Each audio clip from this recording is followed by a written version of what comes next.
Okay, तो आइए continue रखते हैं इस सेशन को। प्रीवियस ईयर में ग्रुप डी में जो पूछा गया था वो क्वेश्चन अभी हम लोग कर रहे हैं। पार्ट 1 ऑलरेडी अपलोड कर चुका हूँ, अगर आप नहीं देखे हैं तो देख सकते हैं जाके जय गुरु कोचिंग सेंटर पे। मिसलेनियस में मैं ग्रुप प्लेलिस्ट बना रखा हूँ, ठीक है। ऐसे मैं इसका डिस्क्रिप्शन में भी पार्ट 1 का लिंक दे दूंगा, ठीक है। तो आइए क्वेश्चन पे आते हैं। ए क्यू प्लस बी क्यू दे रखा है और A square minus B square दे रखा है, ए प्लस बी दे रखा है। आपसे पूछ रहा है A square plus A B plus B square.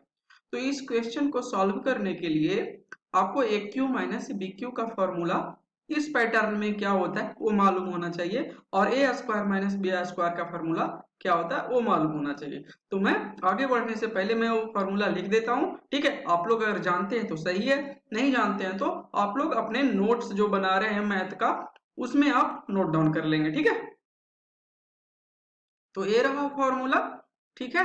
A cube minus B Q अगर रहेगा ए क्यू माइनस बी क्यू है तो यहाँ पर माइनस, ठीक है। ए माइनस बी जो यहाँ पर भी है ए माइनस बी, उसके बाद सारा प्लस में आ जाएगा A square plus A B plus B square.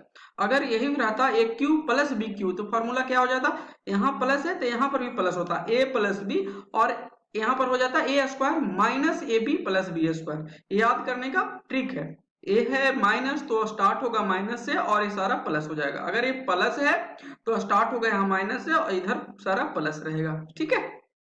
और A square minus B square equal A minus B into A plus B, ठीक। अब वैल्यू पुट कर देते हैं। A square minus B square दे रखा है तो हम लोग लिख लेते हैं इसके नीचे 25, और ए माइनस बी नहीं दे रखा, ए प्लस बी दे रखा है। A minus B as it is रहने देते हैं ऐसे ही, और ए प्लस बी के जगह पर हम लोग क्या रखेंगे 5 यहाँ से, ठीक।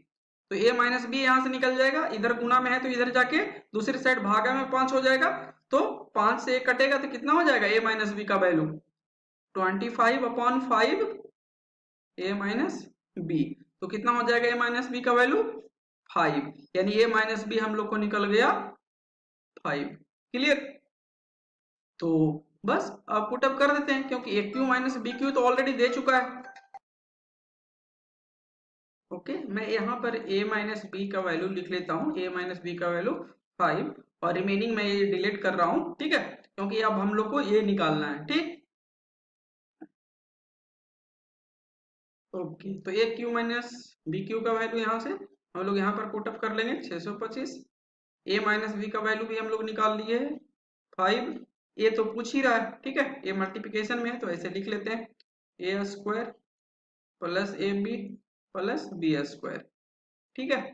और ए पूछ रहा है ए मल्टीप्लिकेशन में तो इधर जाके डिवीजन में आ जाएगा, ठीक है, भाग में A square plus A B plus B square, यानी इसको कट हो जाएगा 125 से, यानी A square plus A B plus B square का वैल्यू क्या आ गया, ऑप्शन बी 125। तो बहुत इजी था, बस आपको इसमें नोट डाउन क्या करना है, ए क्यू माइनस बी क्यू का फॉर्मूला, ठीक है। और ये अगर ये याद कर रहे हैं तो साथ में ये भी याद कर लीजिए ए क्यू प्लस बी क्यू का, जस्ट यहाँ पर प्लस हो जाएगा और यहाँ पर माइनस हो जाएगा ए क्यू प्लस बी क्यू का, ठीक है। और A square minus B square बराबर ए प्लस बी इंटू ए माइनस बी, ठीक है। नेक्स्ट क्वेश्चन की तरफ बढ़ते हैं। ओके, कह रहा है कि वो सबसे बड़ी संख्या बताइए जिससे, मतलब वो जो संख्या पूछ रहा है उससे अगर डिवाइड करते हैं 155 को, 260 को, 315 को, तो क्रमशः 5, 10 और 15 शेष बचता है। कुछ नहीं करना है, ये बहुत इजी है। सब में से जितना शेषफल बचाना है ना उसको पहले माइनस कर लेंगे और फिर उसका एचसीएफ निकाल लीजिए। तो 155 माइनस 5 कितना हो जाएगा 150, ठीक है। और 260 माइनस 10 कितना हो जाएगा 250, और 315 माइनस 15 कितना हो जाएगा 300। इस सभी का एलसीएम निकालिए, सॉरी एचसीएफ महत्तम समवर्तक। तो हाईएस्ट कॉमन फैक्टर जो रहता है ना वही एचसीएफ होता है। अगर आपको दिख रहा है, मुझे तो दिख रहा है कि हाईएस्ट इसमें कॉमन हो सकता है 50, ठीक है। 50 या 150, 5 5 25 और 50 छके 300, तो ये डायरेक्ट हम आंसर मार देंगे। अगर आपको दिक्कत है कि मुझे ऐसे नहीं आ रहा है तो डिवीजन मेथड से आप निकाल सकते हैं महत्तम समवर्तक भी। तो शुरू करिए, दो दो लीजिए, एक छोटा वाला हो जाएगा भाजक और ये भाज्य, इसको डिवाइड कर लीजिए फटाफट। 0 0 1। अब ये जो शेष बचा ना वो फिर से भाजक बन जाएगा 150 को, इसको बना दीजिए भाज्य, फिर 1 टाइम जाएगा और जब तक पूरा ना हो जाए चलते रहिए 5, अब फिर से ये बन जाएगा, ठीक है, और फिर 2 टाइम्स चला जाएगा ये।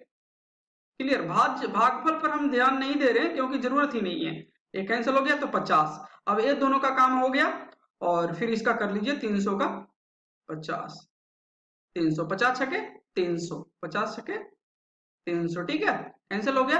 यानी लास्ट में इसको भी कर लीजिए डिवाइड, डिवाइड करने के बाद जीरो शेषफल आ गया और डिवाइजर जो लास्ट में डिवाइजर बचेगा ना भाजक, वही आपका महत्तम समावर्तक होगा, ठीक। तो option D correct answer. Okay, एक क्लब है, क्लब में महिलाओं की संख्या का पुरुषों की संख्या से अनुपात, मतलब पहले फीमेल है और फिर मेल है, अनुपात कितना है 3:2, मतलब महिला ज्यादा है, महिला के अनुपात 3 है ना। तो हाल ही में महिला 300 महिलाएं क्लब में और शामिल हो जाता है तो अनुपात कितना हो जाता है, ये हो जाता है चेंज होके, ये पुरुष नहीं शामिल हुआ तो इसमें कोई चेंजेज नहीं हुआ, मेल में कोई चेंजेज नहीं, ठीक है। लेकिन महिला तो शामिल हुआ है, कितना शामिल हुआ, अनुपात में कितना वृद्धि हुआ, 2 का वृद्धि हुआ ना, लेकिन वास्तविकता में कितना वृद्धि हुआ है, वृद्धि तो हुआ है 300 का, ठीक है, 300 महिला आ गया ना, 300 महिला आने के कारण 2 अनुपात हुआ है वृद्धि, तो वास्तविकता में कितना टाइम्स है, कोई भी संख्या कितना टाइम्स है दिखाने के लिए, पता करने के लिए डिवाइड करिए, ठीक है। इस संख्या को पता करना है ना तो इसको ऊपर रखें और किससे कितना टाइम है, 2 से कितना टाइम्स ये है, कितना गुना है, टाइम्स मतलब गुना, तो ऐसे करके देख लेंगे ये 150 गुना है, ठीक है। तो अब सभी वैल्यू वास्तविकता वैल्यू मतलब एक्चुअल वैल्यू, सभी वैल्यू कितना हो जाएगा 150 गुना हो जाएगा। अब जो भी पूछ ले, अब इतना क्वेश्चन सॉल्व हो गया, क्लियर। अब इसमें पूछ रहा है कि कलम में अब महिला सदस्यों की संख्या क्या होगी, तो अब तो 5 है, तो 5 भी कितना गुना हो जाएगा, ये तो अनुपात में 5 है और वास्तव में कितना हो जाएगा 150 गुना, ठीक है। यानी 15 पचे 75 एक 0, 750, वास्तव में अब कितना है 750 महिला। अगर पुरुष पूछता तो पुरुष तो 2 है, ठीक है, ये भी इसको भी कर देंगे 150 गुना 300 का। फिर पूछेगा कि शुरू में महिला की संख्या कितना था, तो ये भी 150 गुना इसको भी कर दीजिए, ठीक है, ये 450 हो जाएगा, 15 या 45।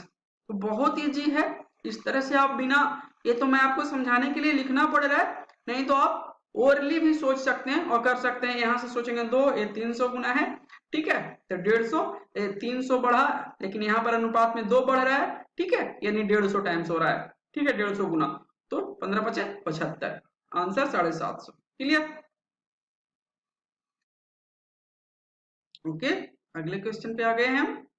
तो यहाँ पर 54 का वर्गमूल मल्टीप्लाई 125 का वर्गमूल मल्टीप्लाई 24 का वर्गमूल अपॉन में है और गुना 45 का मतलब सब पर वर्गमूल लगा हुआ है, ठीक है। तो इसको अलग अलग ना सोच के आप एक साथ भी सोच सकते हैं, जैसे ऐसे सेम है उसका 54 125, ठीक है, 24 45, ऐसा क्यों, क्योंकि सभी तो रूट के अंडर है ना, रूट के अंदर है तो एक बार दे देंगे, ठीक है। अब इसमें जो कॉमन है आप कट कर सकते हैं, ठीक है, ये देख लीजिए, ये कितने से कट रहा है, 9 छक 54 और 9 पचे 45, ठीक है, और इससे कट रहा है 6 चौक 24, इससे कर रहा है 5 पचे 25 पचे 25 से, ठीक है, तो कितना आ गया, ऊपर में 25 और नीचे में 4 रह गया बस। तो आप जानते हैं ना 25 का वर्गमूल कितना होता है 5 और 4 का वर्गमूल कितना होता है 2, यानी 5/2 ऑप्शन में है, हाँ है ना, 5/2 को अगर डिवाइड करेंगे आप तब 2.5 मिलेगा आपको, ठीक है, ऑप्शन सी आंसर, ठीक है, बहुत इजी था। या कहता है कि एक वस्तु का लागत मूल्य अंकित मूल्य का 75% है, तो अंकित मूल्य मान लेते हैं ना, अंकित मूल्य मान लेते हैं 100 है, ठीक है, अंकित मूल्य 100, ठीक। तो लागत मूल्य कितना हो जाएगा, अरे लागत मूल्य अंकित मूल्य का 75% है, यानी 100 का 75% 75, ठीक है, ऐसे देख लीजिए 100 हम माने ना, उसका 75% लागत है, ठीक है, 75%, 50% मीन्स 100/100, ये 100 से 100 कैंसिल, तो लागत मूल कितना हो जाएगा, लागत मूल 75 हो जाएगा। क्लियर। अब कहता है ना यदि 15% की छूट दे, तो छूट हमेशा किस पर देंगे आप, अंकित मूल्य पर ना, जो आप जैसे आप कोई सामान बनाए खुद से, तो इस पर आप लिख दीजिएगा 125 रुपया, लेकिन आपको थोड़ी इतना बनाने में लगा है, आपको बनाने में कम लगा है, ठीक है, आपको इतना 100 रुपया खर्च किए थे, ठीक, लेकिन आपको छूट देना होगा ना कस्टमर को, तो इस पे देंगे आप। अगर लागत मूल्य पर देंगे तो नुकसान में चले जाएंगे ना। तो हमेशा ये जानिए कि छूट जो दिया जाता है अंकित मूल्य पर दिया जाता है, ठीक है, ना कि लागत मूल्य पे। तो 15% की छूट, यानी 100 का 15% 15, ठीक है, तो 15 को छूट दे दिया, यानी छूट देने के बाद कितना में बेचेगा, ये समझ में आया ना कि 15% का छूट, 100 का 15%, 15% परसेंट के बदले 100, ये कैंसिल, ठीक है, यानी 15। तो विक्रय मूल्य कितना हो जाएगा, विक्रय मूल्य मतलब एसपी, ठीक है, विक्रय मूल्य कितना हो जाएगा, लागत अंकित मूल्य 100 था और 15 रुपया छूट दिया, यानी 85 रुपया। देख लीजिए, आपको अभी अब पूछ रहा है कि लाभ या हानि, पहले तो ये देखिए, तो लाभ हो रहा है ना, आपको तो खर्च कितना लगा था बनाने में, कोई भी सामान वस्तु को बनाने में 75 रुपया लगा था, लेकिन आप कितने में बेच दे रहे हैं, छूट देने के बाद भी आपको बिक रहा है सामान 85 रुपया में, यानी 10 रुपया का फायदा हुआ ना, 10 रुपया का फायदा। अब जब भी प्रतिशत लाभ या हानि देखना होगा, तो आपको क्रय मूल्य पर, लागत मूल्य मतलब क्रय मूल्य, कॉस्ट प्राइस, उस पर देखना होगा। तो 10 रुपया बेनिफिट हो रहा है किस पे, 75 पे, 75 रुपया आप खर्च किए थे ना, इसी वैल्यू को पूछ रहा है वो प्रतिशत में, तो 100 से मल्टीप्लाई कर दीजिए, बहुत इजी है, ठीक। अब इसको कैंसिल आउट करिए, जो कॉमन है ये 25 के टेबल में है ना, 25 25 75 और 25 100, यानी 10 और 40 अपॉन 3%। तो देख लीजिए ऑप्शन ऐसा नहीं है, डिवाइड कर लेते हैं तो कितना हो जाएगा, 33 39, ठीक है, हाँ ये ऑप्शन बी, ये हो जाएगा 13 1/3%। अदरवाइज इसी को अगर दशमलव में करेंगे तो ये हो जाएगा 13.33% profit. Clear, option B is the answer. So it was very easy, ठीक है, आपको समझाने के लिए थोड़ा सा टाइम लगा, अदरवाइज एक बार आप कंसेप्ट सीख जाएंगे। ध्यान रखिए इसी तरह के क्वेश्चन पूछा जाएगा, हो सकता है 75% की जगह 80% कर दे, ठीक है, 15% छूट की जगह 20% कर दे, तो उसमें क्या है, आप बस कोई इसमें ट्रिक वगैरह याद करने की जरूरत नहीं है, आप खुद सोचिए कि हम सामान बनाए, इतना इस पर लागत मूल्य रखे, मेरे मुझे इतना लगा, ठीक है, प्रैक्टिकल वे में सोचना पड़ेगा ऐसे क्वेश्चन के लिए। ओके, चलिए नेक्स्ट क्वेश्चन पे आते हैं। या कहता हरीश के मासिक वेतन 45,000 रुपया है, कितना है, 45,000 रुपया, ठीक है, उसमें से 1/3 मतलब जो मासिक वेतन है उसका 1/3 शिक्षा पर खर्च करता है और 2/6 भोजन एवं अन्य आवश्यकताओं पर खर्च करता है। तो कहता है शेष वेतन की वह बचत करता है, तो बचत कितना है, कोई भी ध्यान रखिए, कोई भी फ्रैक्शन के, ठीक है, कोई भी भिन्न के जो नीचे वाला होता है ना, हर होता है जो टोटल को बताता है, टोटल को बताता है, ठीक है, लेकिन यहाँ पर हर तो डिफरेंट डिफरेंट है, तो हम टोटल कैसे निकालेंगे, तो हर को यहाँ पर सेम कर लीजिए, यहाँ पर 6 है ना, इसको भी 6 बना दीजिए, ठीक है, हाँ आप इसको भी 3 भी बना सकते हैं क्योंकि कट रहा है, ठीक है, बेटर है 6 बना लेते हैं। तो 6 बनाने के लिए आपको क्या करना पड़ेगा, ऊपर नीचे 2 से मल्टीप्लाई कर लीजिए, तो कितना अब ये हो जाएगा, ठीक है, ये भी 2/6 हो गया ना, कोई दिक्कत नहीं इससे। कोई भी भिन्न में अगर आप सेम नंबर से मल्टीप्लाई ऊपर नीचे करते हैं तो भिन्न बराबर होता है, उसमें कोई भी डिफरेंस नहीं होता, ठीक है, तो यहाँ पर हम कर लिए, तो यहाँ पर भी कितना हो गया 2/6। अब देख लेते हैं, कहते हैं ना कि 2/6 शिक्षा पर और 2/6 भोजन एवं अन्य आवश्यकताओं पर खर्च होता है, एक्चुअली यहाँ पर भी 1/3 ही था, इसको कट करेंगे 2/6 के तो 1/3 ही आएगा। क्लियर, कॉमन है ना यहाँ पर 2, तो 6 में से 2 खर्च हुआ, यहाँ पर भी 6 में से 2 खर्च हुआ, तो 4 टोटल खर्च हुआ, तो है कितना 6 ना, तो बच गया कितना 2 और बच गया, ठीक है, 2 बच गया कितना में से 6 में से। क्लियर ना, सब यहाँ पर थोड़ा सा ध्यान दीजिए, तो इसका 2/6 बचत हो गया, 2/6 बचत यानी 1/3 नहीं, 1/3 मतलब 15,000 रुपया इसका, 45,000 का 1/3 कितना हो जाएगा? 15,000 रुपया, ऑप्शन सी। क्लियर?